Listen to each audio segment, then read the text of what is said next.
One. All right, hello everyone. Welcome to another Elixir Kitchen cooking and nutrition demonstration. Thanks for joining us today. My name is Jeremy Capone. I am the wellness chef, and I am joined by my amazing registered dietitian, Daniela. Hello, Daniela. Hi, Jeremy. So welcome. Excited. This is I think this might be our 8th class together since January.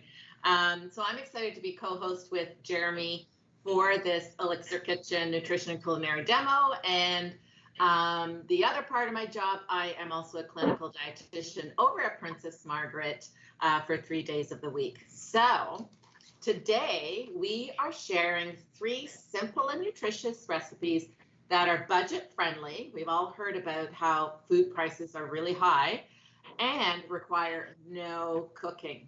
Yes, a cooking demo with no cooking.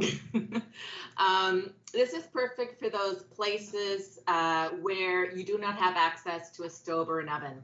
So we know that some people who come from far need to stay at a hotel or a lodge while they're receiving treatment, and you don't want to rely on takeout or expensive restaurant meals.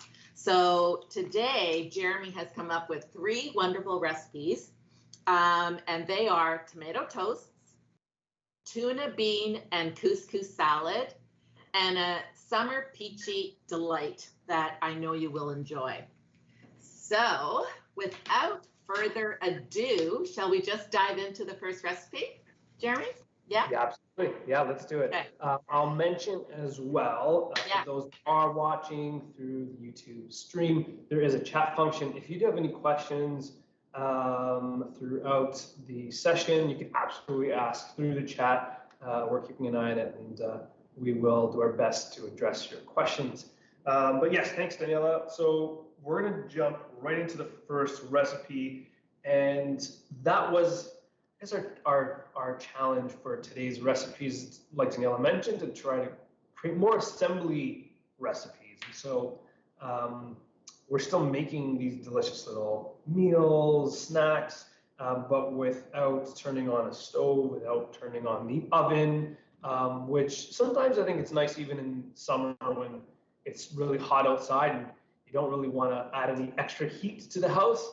You might just want to, put a quick meal together without the use of adding extra heat, so like a stove or an oven. So we're going to make some really, really simple recipes.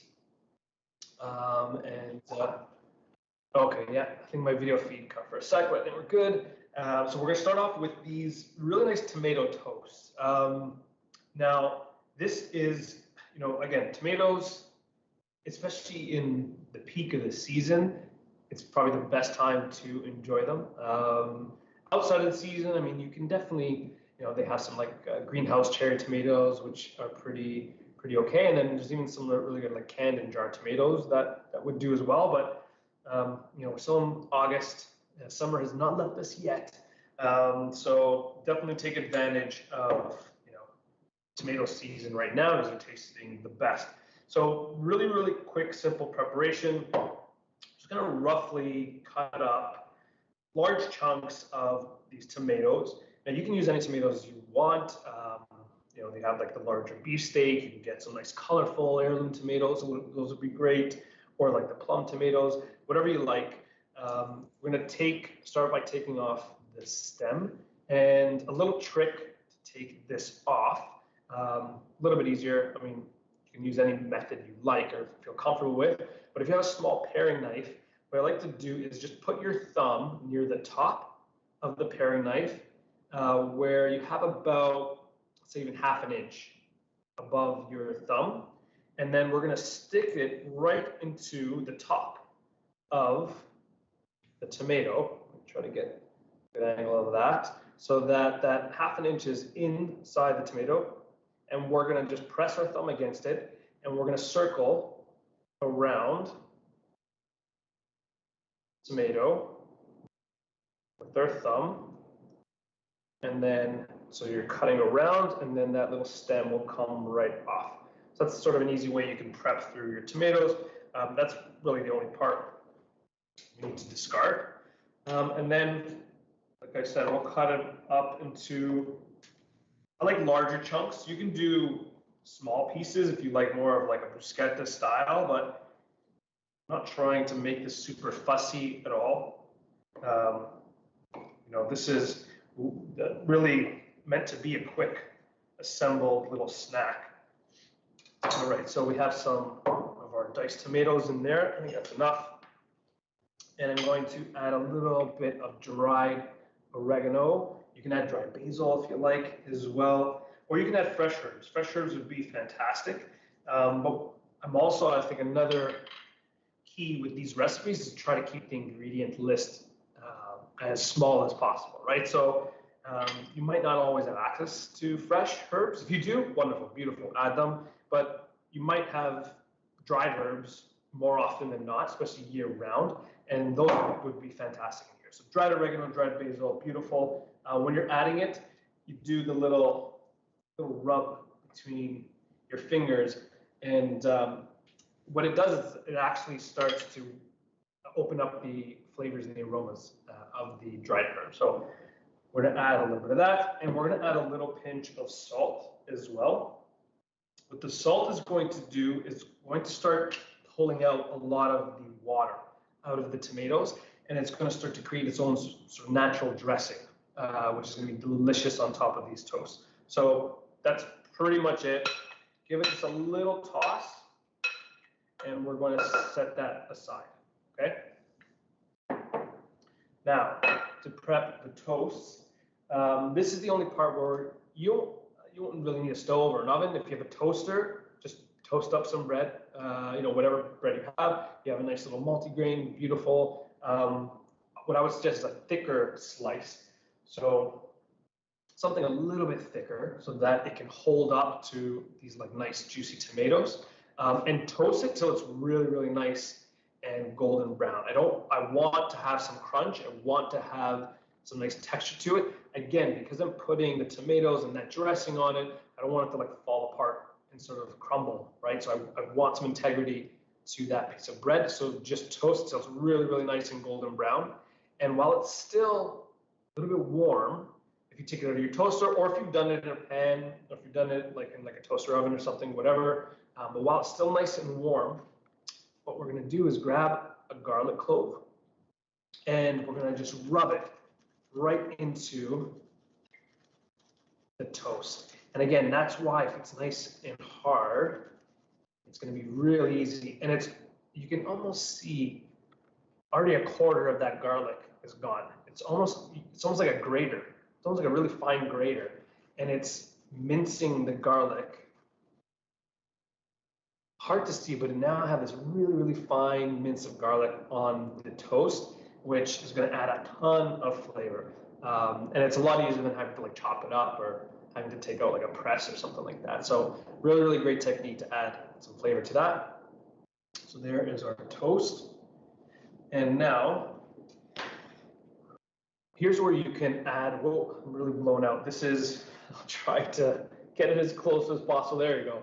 Here is this is pressed cottage cheese that we're going to add for a little bit of protein. Nadila, maybe you can tell us a little bit more about the cheese you're using here. Sure. So cottage cheese, it's really interesting. You hear a lot about it when people are on weight loss diets or bodybuilding, and it might be the food they eat before they go to bed. It is really high in protein casein. And casein is considered to be something that is slowly absorbed. And that slow absorption provides an opportunity to build our muscles a little bit better. So having the pressed cottage cheese on these tomato toasts as an excellent source of protein, especially when if you're going through treatment, you are trying to maintain your muscle, right? And you're trying to have as much protein for healing. The other thing, I guess, Jeremy, is that what we do need to watch out for is that it does contain lactose, but you can get lactose-free varieties now, and you can also get varying levels of fat depending on whether you need more fat or less fat in the diet. Yes, absolutely. Thanks, Tuna. And like I mentioned, this is a pressed variety. So really all that means is that a lot of the water, that moisture, has been sort of sieved or drained out. If you can't find the pressed one, and the texture is it's a lot firmer because it's pressed, very much similar to like a ricotta cheese. If you just have the regular cottage cheese, that works as well. But if you did want to drain it out, you can even just do that yourself in a sieve, or if you have some cheesecloth and you pretty much let it drain, let that water drain out, and then you're going to have a much firmer product. So it really depends on how you like it, but I've just simply spread it right over top of that toast. And to finish, and again, really, really simple dish, but this is going to have a ton of flavor. To finish, and you can see, oh, well, there we go. Let's work on the camera here. There we go. See that juice coming out of it? And that's just been for what, a couple minutes. And so you already have this wonderful tomato dressing. And what I'll do is I'll just add a little bit of olive oil to that. So I like that. Yeah, I was just going to say, I like that you added some of the olive oil because that also helps with the availability of the lycopene, which is the most famous phytonutrient antioxidant in the tomato, and it makes it more available for our body to enjoy or absorb that. So that's great. Wonderful. And to finish, I'm simply just trying to spoon this on top. And then don't forget that really, really tasty dressing. Put it in. And again, that's why it helps to have that thicker cut of bread. And that way it soaks in. And I guess, I mean, you can even do this like on a pita, a few different ways for sure. There you have it. So that is our tomato garlic toast. Really easy, simple. We made this in less than 5 minutes, and it's really, really nice and tasty snack for the first recipe. Great. What I love about it too, Jeremy, is that we can even call it a mini meal. So for people who struggle with their appetite and get overwhelmed by portion size, this is what we talk about when we talk about mini meals. It's not making a grand production, a huge plate of food. This is an excellent mini meal. It's high in protein with the pressed cottage cheese. You have some great plant nutrients available through the tomato. And then the bread, right? The bread, you can swap that out for something higher fiber if you're okay to digest fiber. Or did you use sourdough bread? I can't tell which one you used. Yeah? Yeah. So it's a sourdough with just a thicker slice, but yeah. You can... So it's lower in fiber and actually has a tiny bit more protein than other breads. So it's a wonderful choice if your appetite is poor, and if you're not able to use your stove or oven. Wonderful. Thanks, yeah. So, no problem. So yeah, this was under 5 ingredients. So we had the bread, the cottage cheese, the tomatoes, and the garlic, if you don't include like your condiments, your dressings, but pretty simple to assemble. So there you go. There's our first recipe. Great. Doing the Price is Right display. Turning it around. I'm like, oh, what angle is best? There you go. Yes. Okay. All right. So now, as Jeremy gets ready, I'll tell you a little bit about our second recipe. So this one is a tuna, bean, and couscous salad. So this is a protein and fiber-rich salad that is also a great meatless meal option. So reducing our meat intake to less than 500 grams per week, 18 ounces per week, lowers our risk of several types of cancers according to the World Cancer Authorities. So this solid is also easy to prepare, and the ingredients are low in cost, and you're also getting in that meatless meal that we talk about into your diet. So I'm just grabbing a plate here. No problem. We can talk about the tuna, or do you want to, talk a little bit about the tuna? So the canned tuna that we're using today is skipjack. And one of the reasons for that is that it is considered to be lower in mercury than the white albacore tuna. So when you're choosing your canned tuna, look at the ingredients, check that it's skipjack, or check that it says canned light tuna, not white tuna, and you're getting a little bit less mercury that way. The other thing is it's also a little bit less expensive. So we're already using a budget friendly item, which is canned tuna, but then the light tuna is also a little bit less expensive as well.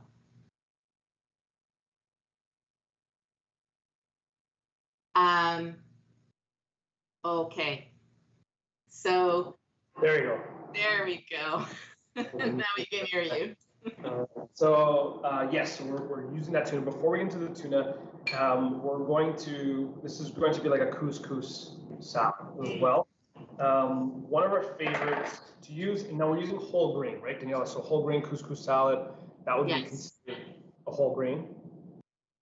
Yeah, right? Do you want me? Yeah, so the whole grain, it actually, when I looked at the information, if you have 1 cup of whole grain couscous, it's about 8 grams of fiber versus 2 grams of fiber in the regular couscous. So it's a great way to bump up your fiber and get your whole grains, which is also part of what our World Cancer Authorities tell us to do. Yeah. And you can tell the difference, it would say on the package, but it's a little bit darker. Actually, you know what? I have a regular couscous to show you the difference. Similar size, right? But it's a little bit darker, and that's your whole grain. So to make it, again, one of our favorite whole grains to use, just because it takes like 3 minutes to cook, and you don't need to turn on your stove, you don't need to turn on your oven, you don't need a tea kettle. So we're going with that again, no cooking. If you don't include the tea kettle, it's an appliance. I think we can bend the rules a little bit. We'll bend the rules. And also, what do you think, like if you needed the hot water, could you also use, like if you're in the hotel nearby the hospital, the coffee maker? No, to heat up the water? Is that? If you want to have those in the hospital. Really, yeah, if you want to get creative with it, sure. I mean, it could work. Just make sure it's really clean. Oh, that's good. You don't want coffee flavored couscous. Yeah. That wouldn't be the greatest, but otherwise, yeah. I mean, you just need hot water or hot liquid. So even if you were making it at home and you want to add a little bit more flavor, you can even add like stock, like hot broth to it as well if you wanted, and it would absorb all of that flavor. But otherwise, you just need a tea kettle, bring it to a boil, and to cook it, it's a 1-to-1 ratio. So 1 part of your whole wheat couscous to 1 part of your hot liquid, and then cover it. So you see I have it, and I put the couscous in the bowl, and then just cover it to trap the steam. So I had a plate. You can put like a dishcloth if you want, or like some saran wrap. Just cover it to trap the steam, set it aside, and 3 minutes, done. Super, super easy. Now we're going to assemble the rest of the salad. So get our bowl. I'll start off with some onion, which is going to add some nice flavor and some texture. And again, this is a really nice, again, assembly recipe. We're pretty much opening up some cans, some jars, and tossing it together. So you can use whatever vegetables that you have. If you don't like onion, maybe you have some carrot or celery or even like some peppers. It's a great way to use up some of those odds and ends if you have them. So I just sliced up a little bit of onion, red onion. This is red onion, but you can use any onion as well. Add it to bowl. And then to this, we're going to add our beans. So we're adding These are cannellini beans, white cannellini beans. You can even add chickpeas, lentils. We're using canned. Again, we're making it as easy and as accessible as possible. These are great. Daniela, for nutrition, canned versus fresh, what are we looking at? Oh, for nutrition, protein is the same, fiber is the same. The only thing you may want to look at is whether the ingredients include salt. And that would, but also with these beans, you do need to rinse them, right, to get rid of the indigestible fibers or carbohydrate. And you would probably be getting rid of a little bit of salt that way. The other thought, I guess, is that if it has salt in it, you know you're not going to add it to the recipe because you already have salt, right? Yeah. Yeah, absolutely, great point. Yeah, so drained and rinsed. And I think you can probably find no sodium added canned beans now. I've seen those in the grocery store. So yeah, if you're looking to really reduce it, you can definitely choose one of those. But they're already cooked. All that work is done for you. Makes it really, really easy. So I'm going to add a can to this. And then for the tuna, like Daniela mentioned, skipjack or light tuna, correct? Light tuna is another one you can look for. Now you might see that the tuna is packed in either water or oil, you know, what you choose. I tend to, and this is just my recommendation, I tend to try to look for the one packed in olive oil, just because that's an added ingredient that I don't have to spend for, right? Because it already has the olive oil in there. So I'm making a dressing, you know, no reason to, you know, waste. So there is, it's packed as a tuna, it's packed in olive oil. This was just in a jar, but you can find the ones in the can as well, either one. And so what I'm going to do is I'm going to actually add a little bit of that olive oil to this. I don't have to, and I think usually, especially in the can, it's usually the same price whether it's packed in oil or packed in water. So might as well get that extra ingredient. Take out some of this tuna in here. And again, if you don't like tuna, you know, there are other products. You can find salmon as well. They have like boneless, skinless salmon in a can now, so you can use that. All right.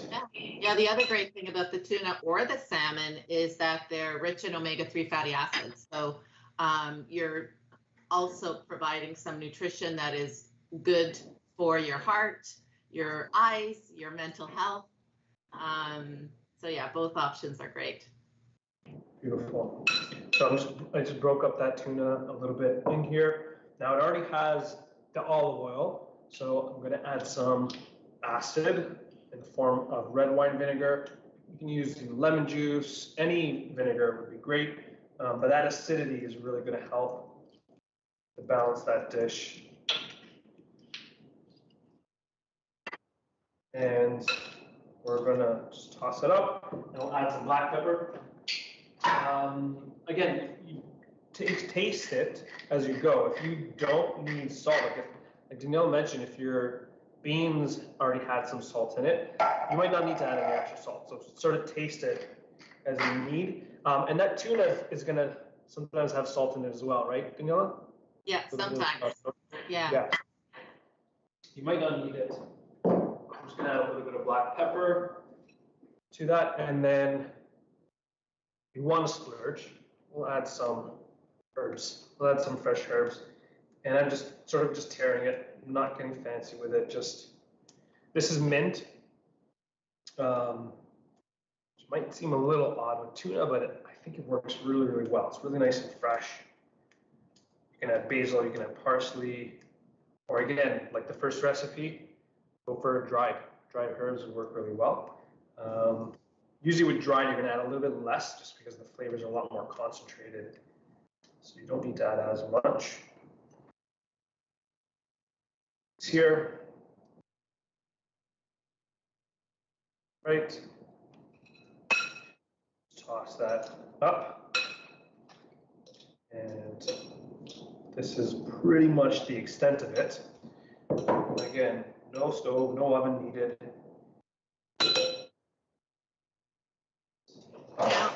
Now, if you're concerned about your fiber intake, then this is really versatile, right? Because you can just make it more so with the tuna.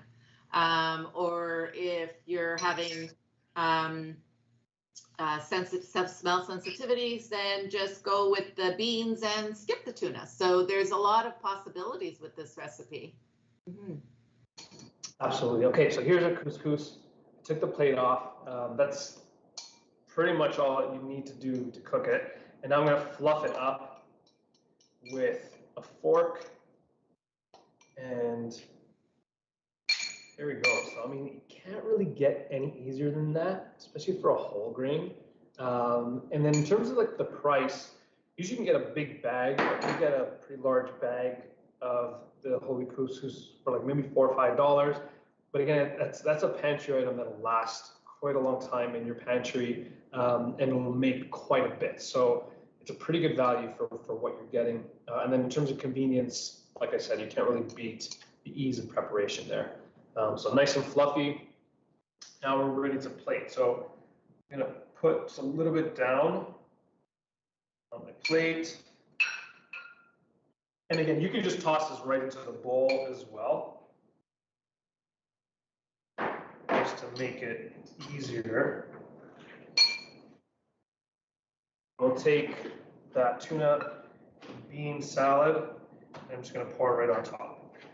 And so the couscous on its own is, I mean, it's not super flavorful. It's pretty neutral in terms of flavor. So this dressing with the oil from the tuna and the red wine vinegar is going to really get soaked up into that couscous, make it super flavorful.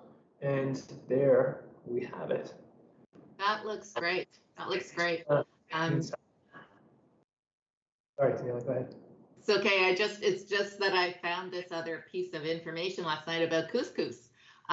So sometimes they say it doesn't have as much nutrition as others, but it actually has the highest amount of selenium, which is another antioxidant that we could potentially be deficient in. So if you hear people say, oh, you need your selenium, know that your whole grain couscous is a good source of that. There you go. So you got your tuna, your beans, and a little selenium, a little extra selenium for your whole. So there you go. That's our second assembly no-cook recipe. I'm trying to count the ingredients. Maybe 1, 2, maybe like 5 or 6. We're in that range. I liked your tricks of getting the tuna in the oil. Yeah, that was smart. You had the 2-in-1 in there. Yeah. And and if it had a little bit of salt, then you don't need to get salt. Great. Good job. You get an A+. Okay. So is there any info in the chat? I guess no, I can't see it from this end. We have there's a comment that says amazing from one of our viewers. Great, thank you. Yes, thank you. Okay. Tuned in. Yeah, if you do have any questions about the recipes or for Daniela or for myself, please go ahead and use the chat for that. Yes, I had a challenge for Jeremy this week, and he's doing really, really well. Few ingredients and no cooking. So now our last recipe is a summer peachy delight. And it is a medley of nuts and fruits and yogurt, and it creates a powerhouse of health promoting nutrients. So this, the fiber from the peaches and the almonds are great for bumping up the fiber we need in our diet in the day. We need to get up to at least 25 grams per day, and most of us are only at about 15. So this is a great way to bump that up. And then also the almonds and the yogurt are giving you great sources of protein. One is more of a plant protein from the almonds. One is more of an animal protein from the yogurt. The peaches are pretty yummy right now. And then I don't know if you can see my selection, but I will share them. I'll do a show and tell in a little bit as Jeremy goes on with the recipe. Wonderful. All right, so we're putting a little dessert together. Again, trying to turn on the stove or the oven, no cooking, just assembly. And like Daniela mentioned, we're using peaches. We really want to highlight peaches. Again, grab on to summer before it is gone. And yeah, peaches are really, really nice in season. You can definitely do this with other types of seasonal fruit as well. And then out of season, I mean, we're big fans of frozen. So you can try this with frozen peaches, and it would also work. But because we have it fresh, we're using some beautiful fresh Niagara peaches. And we are going to start off with some yogurt as our base. So I wanted something really nice and sort of creamy to complement that sweetness and that texture from peaches. And this is something that I like putting together just quick on a whim. So if you have to put a quick dessert together, either for yourself or maybe you have some surprise guests and you don't know what to make, this is a really nice little treat that I think is really easy to assemble. So we have just some plain yogurt. It's the skyr yogurt, the Icelandic yogurt, so a little higher in protein. But you can use any yogurt you have. And I'm gonna put about a cup in a bowl. This, and let's say we're making for like probably two portions. Now to that yogurt, I'm going to use another ingredient that I guess it comes along with the ingredients you're paying for, which is a lemon. The lemon zest is a nice ingredient to use as well. And we're going to just wash it really well, and we're going to grate it. Probably do just half. I don't need a lot.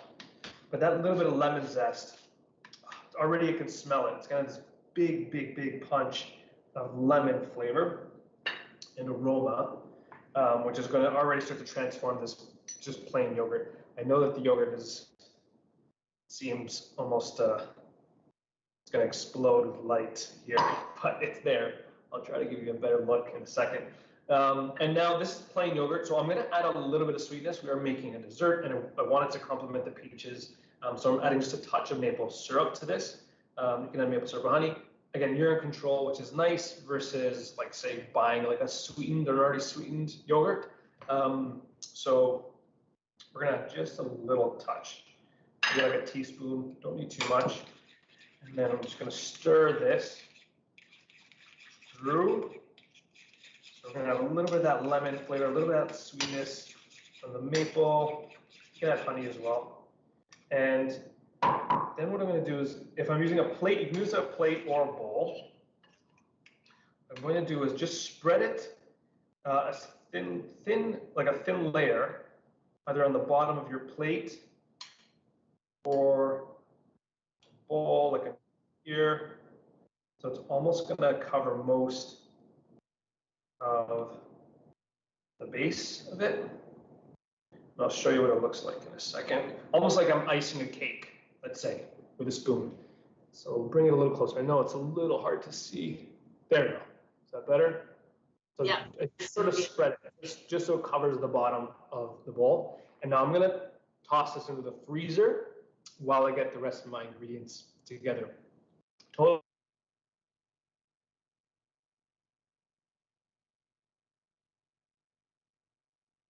Going to give it that extra little bit of texture where it's going to feel almost like a semi-freddo or like a soft ice cream. So it's going to give it more of that like desserty sort of feel where it's not just boring yogurt. You transformed it a little bit just by sticking it in the freezer for a few minutes. Okay, so that's going to go into the freezer. That's a great trick. And the skyr that you're using, the skyr yogurt or the skyr cheese from Iceland, actually has more protein even than Greek yogurt. So it's not to say forget about Greek yogurt, but it's nice to know that you have those options, and that it's also another super high protein food. All right, so now to the peaches. And while I'm doing this, I'm going to throw it out to our group that is watching today. Let us know in the chat what your favorite seasonal fruit is. Love That's to know. Yeah, let us know. You can type it in the chat. What is your favorite seasonal fruit? Okay, for the peaches, pretty simple preparation. I'm going to just cut them up so that they are, again, irregular chunks, or you can do slices, whatever's easier for you. And so what I like to do is just go around the peach and almost quarter it. And then I could take my knife and just pry the wedges out. And especially if it's peach that is really nice and ripe, it should come off pretty easily. I love peaches. That's my favorite seasonal fruit.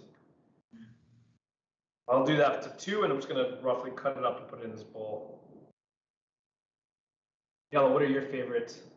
Yeah, I was just thinking about that. I lugged home a huge watermelon the other day, and I am going through that on my own, if you can believe it. I just love that. But I also love peaches. I love anything that's in season, actually. But yeah, peaches are my favorite, like you're making them kind of as part of a dessert. And strawberries too, yeah. Good choices. We have Carlos saying watermelon, so agreeing with you with the watermelon. We have Jeff saying custard apple. Ooh, custard apple. That's like a tropical fruit, I think, right? If I'm not mistaken. Interesting. Jeff with the curveball, custard apple. Love it. Right, so I'm going to just, again, large chunks, or you can put slices in there, whatever you like. So yeah, so do you want me to talk about peaches a little bit while you're chopping? Or, yeah. So I had the luxury of going to Niagara-on-the-Lake a little bit ago and got some peaches, and my sister actually made some jam. But what I also learned is that you can make a chia jam. So if you do not want to, I don't know, use like Serto or whatever. Have you done that before, Jeremy, where you mixed the peaches, cooked them up, and maybe just added the chia seeds? And I guess together that gelatinous part turns into a chia jam. It's something I'll have to try. Yeah. But the peaches themselves is actually 50% soluble fiber and 50% insoluble fiber. So I don't always talk about the different types of fibers, but I thought the peach provided us an opportunity to do that, to talk about that. And the soluble fiber, what's great about that is I think we've heard about gut health and the friendly bacteria in our gut. The soluble fiber is actually good food for that friendly bacteria in our gut. So that's why it's good for gut health. And then the insoluble fiber, which is more from the skin, but also part of the flesh, that's great for just helping us bulk up our stool and to relieve constipation. So it's a great way of adding that 2 types of fiber from your peach. Love all the peach facts. And I won't break into Justin Bieber's peach song from Georgia. No, I won't. All right. There's a couple good peach songs out there that I do remember. All right, so here's our peaches. This is just 2 peaches. Again, just roughly diced, irregular shapes. And I mean, they're delicious on their own. Like, I really don't want to do much to them. But there are a couple little tricks that you can try to like really enhance the flavors. So on its own, beautiful, they taste delicious. If you added the smallest pinch of salt, like you don't need a lot, like literally a small little pinch of salt, and just give it a little toss, it will actually intensify the floral notes of the peaches. So it's going to, like, try it without, you can even do this as like a little taste experiment at home. Try it without and then try it with, and again, the smallest amount. You don't need a lot. And it may seem odd in like a dessert, but it's going to actually intensify the flavors of that, the peach. It's going to be incredible. I'm also going to take some of that lemon, and I'm going to add just a little bit, just like a few drops of that lemon juice in there. And much like the salt enhancing the flavor of the peach, acid will do the same thing. It will actually intensify and really highlight the flavors of whatever you add to. So you can do either or. If you didn't want to try the salt, you can definitely do a little bit of lemon juice. But that's pretty much all you need to do. So in terms of the challenge or the difficulty level of this recipe, it's definitely on the easier end. That's really all we need to do. And we've now transformed the peach. So it's not just a regular peach. And to finish, we will get the yogurt. And you can leave this in there for even up to like 10-15 minutes if you'd like it even a little bit thicker, like even more like an ice cream. Again, because it's thin, the thinner it is, it'll freeze pretty quickly. It won't take too much time. But again, there is our sort of yogurt, lemon, maple base. And then to finish it, I'm going to add these really, really tasty peaches. And actually, the longer you let the peaches sit, if you've added a little bit of that salt or even that lemon juice, much like the tomatoes in the first recipe, it's going to start to draw some of the natural juices and like the water inside that peach, and it's going to make its own little, almost like syrup, like a little dressing, which is really, really nice. But that's pretty much it. The peaches go on top, and then for some nice crunch texture, I've got some almonds here that I've just roughly chopped. You can add even like sunflower seeds or walnuts, whatever sort of nuts. Again, keeping it pretty simple, like yogurt, peaches, almonds, with a couple little flavor enhancements to make this really, really nice dessert. But now we have 3 different textures. We have that almost like creamy but semi-frozen yogurt with that nice soft peach, and then some nice crunchy almonds to finish the dish. And there we have it. Daniela named this recipe. Daniela, what's it called again? Peach Delight, Summer Peach Delight? Oh, yes. Peachy Summer Delight, or Peachy? Summer Peachy Delight. Yeah. And I didn't even know you were putting the yogurt in the freezer. When I heard that, I thought, oh yeah, we've got the perfect name now. It's more of a delight that way, for sure. Yeah. What I like about this one, Jeremy, too, is that it doesn't have a lot of smell to it, and it has a visual appeal. They all do, but this one, I don't know, maybe in particular to the peaches, it looks quite beautiful. So again, if we're going back to not having a huge appetite, this might be easier for someone to eat, like Jeremy is doing right now. How is it, Jeremy? It's good. It's really, really good. So yeah, give it a shot. And again, I know that we have the advantage of being in season, but even out of season, you can definitely do this with like frozen peaches. You just let them defrost a little bit, and that would be fantastic in here. Or like cherries, like you can mix it up, use what you have. The idea of all 3 of these recipes is to make them as accessible and as easy as possible with few ingredients and very minimal work and effort to put them together.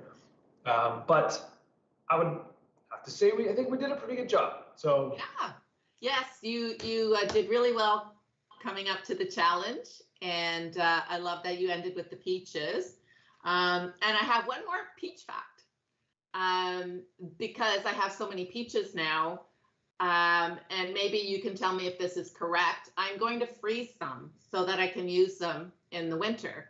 And what I was told to do was just wash them well, leave the skin on, cut them into wedges like you showed us to do, and then put them on a tray and let it freeze, and then put them in bags. Is that what you would suggest too? So yeah, absolutely. Yeah. And then I could make this in the wintertime. Yeah, wonderful suggestion. Yeah, with any fruits, and again, that's a good tip for if you're looking to sort of freeze or store some of the summer harvest, is after you cut them, yeah, spread them on a tray so that they freeze individually first. And that way you don't end up with like a giant block of peach dices in your freezer bag. It's a lot easier to manage that way. So yeah, great tip. Absolutely. Yeah, wonderful. Well, it's no surprise that we finished the class early because these were very simple recipes. So hopefully you give them a try. Like always, the recipes will be uploaded onto our website, which is elixirkitchen.ca, tomorrow. And we'll have the recording of this class available on our YouTube channel as well tomorrow, so keep an eye out for that. We also have hundreds of recipes that you can check out there on our website if you're looking for some recipe inspiration. And we have them categorized not only by meal type, but also by side effect as well. So if you're looking for something more specific to your needs, you can absolutely check that out. Another plug. This is our plug time. Next month, we are back with another amazing class. And it is, I'm gonna have to double check. It's the third Thursday as always, but I believe it might be the 15th again. No, again, but 15th. I don't. There I need to check. 15th, yes, September 15th. And thanks for everyone joining us. I really appreciate it. I hope you were able to take something away from today's class. So yeah, next month we'll see you again, September 15th. We do have a special guest joining us, so we will be starting like usual at 11 o'clock with a presentation from our special guest, and then Janelle and I will be in the kitchen same time as always to demonstrate 3 new delicious recipes. So thank you again, everyone. Thanks, Daniela. Thank you, Jeremy. Bye. Bye, everyone.